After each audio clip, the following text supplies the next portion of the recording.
कावड़ का एक नियम रहा है, आप लोगों के स्मरण में होगा।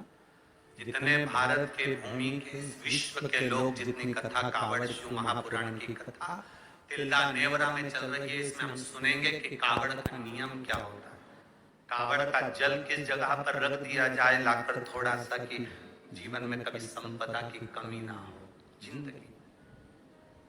कावड़ का एक नियम होता है कि कावड़ को ये कंधे पर रखना है तो सिर के ऊपर से कभी नहीं लिया जाता।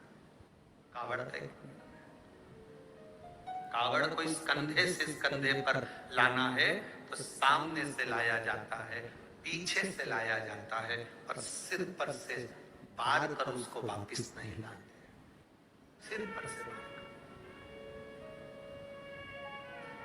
कावड़ का एक नियम होता है, जिस नारी का जिस व्यक्ति की संतान नहीं होती है उसको कावड़ यात्रा करने से पहले अपनी गोदी में धान चावल को भरना पड़ता है। गोदी में उसको जब तक महादेव के दरवाजे तक नहीं चली जाती तब तक उसकी गोदी में वो धान चलते चलते उसकी झोली में वो हिलता रहता है।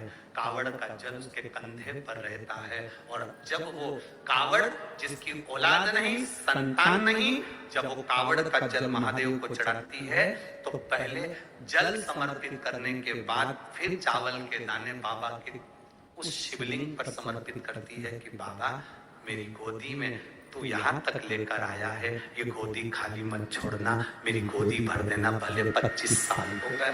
कावड़ यात्रा का नियम है, सिर पे से बाहर कर वापिस नहीं आती, सम्मुख से कावड़ निकल जाती। लंकाधिपति रावण को सुध पड़ी जब तुम रुका जी ने कहा जाओ लंकेश, अगर तुम चाहते हो कि शंकर के शरीर में गंध पहुंची है उस विष की गंध को समाप्त करना है तो तुम जाकर महादेव को जल अर्पित करो सावन के महीने में, उसी को हमारे यहाँ कहा।